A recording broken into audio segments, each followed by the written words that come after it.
A few tiny, simple changes can really change your life.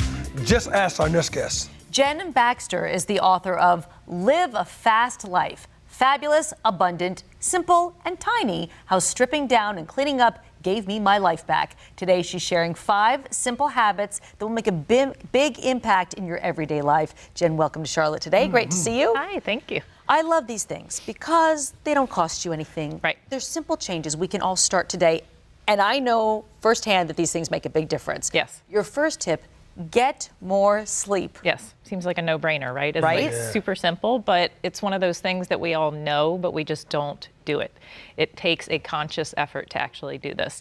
So to create a new habit around this, you can choose an earlier bedtime and then start working towards that bedtime about 30 minutes beforehand. So if you know you want to be in bed by 10:30, then about 10 o'clock, start winding down. Make sure you're not eating or drinking anything, dim the lights, stop looking at your tablet and your phone, and really start to wind down so that by that time comes, you will be ready to fall asleep. Now, next one's hydration. Yes. Drink more water. Yes. Indeed. Another totally simple one, right? Simple It's like one. a no-brainer, but again, it takes a conscious effort to Yes. do this. And I like to tell people, don't really worry about this whole 8 glasses a day thing. Just drink more water, because we all know that we're not drinking enough, pretty much. So don't get too fixated on that amount, because it could differ as far as your age, your body weight, your physical abilities. It could differ, so it's not going to be the same And it for felt every like person. it felt like too much pressure too for me to drink 8 hours. Right. Yeah. Just drink more Just water drink is more. what I like to say. Yeah. It's a great way to start, certainly. Drink Right. more water. Be still. Take time each day to be still. Right. Because that's something that I think a lot of people really don't do these days. We're all constantly running from the time we get up till the time we go to bed. And really, this is, I think, the most important one, because otherwise then you wonder when you go to bed at night why your brain won't calm down and why you can't fall asleep, because it's just thinking about everything. Well, you never really stopped during the day and gave it a time to decompress. So really just taking that time to be still. You can meditate, you can pray, you can just sit outside in nature. Just make sure that you're totally disconnected, though. That doesn't mean like be still and look at Netflix or look at Instagram.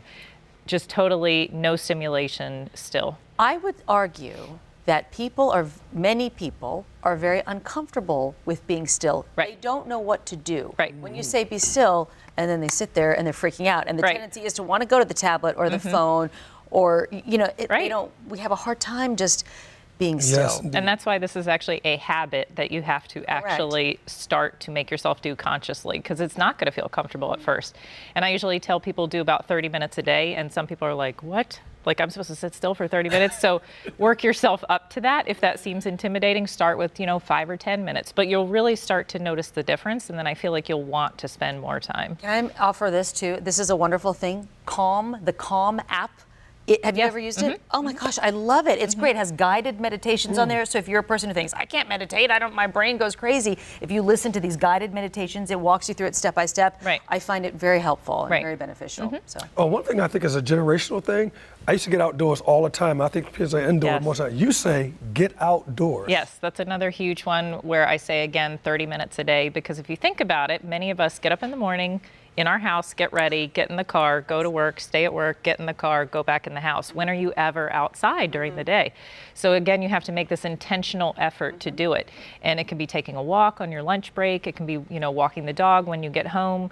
You can combine the being still and the being outside and, go sit outside by the lake and, just be still while you're outside. But really just getting that fresh air, getting that vitamin D from the sun is going to make a huge difference in your overall mood and how you feel.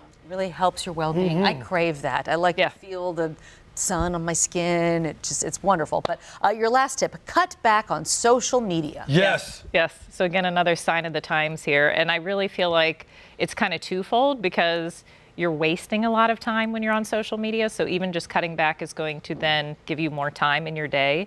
But also it's really going to affect your emotional health, because there's just no way around it. The longer you sit there and you scroll through, you can start to feel bad about yourself. You can start to compare your life and yourself with what other people's appear to be. So really kind of cutting back on that is going to also help with that emotional health. And I recommend that people make like a designated time of day to look at it. And that might sound really structured and really, difficult at first, but that's kind of the point, because if you don't make a designated time to look at it, you're just going to look at it all day. It's true. 50 times a day. And, you can do it with your kids. You give them screen time where they have, an hour of screen time at night. So kind of do that same thing with yourself and be like, okay, I'm only going to look at social media for an hour after dinner or whatever that time's going to be. And then it won't just take over your whole day like it tends to do. I think it's such a low value activity. Right. Really, you don't get a lot back from it, but Right. yet we spend so much time on it. And Yeah.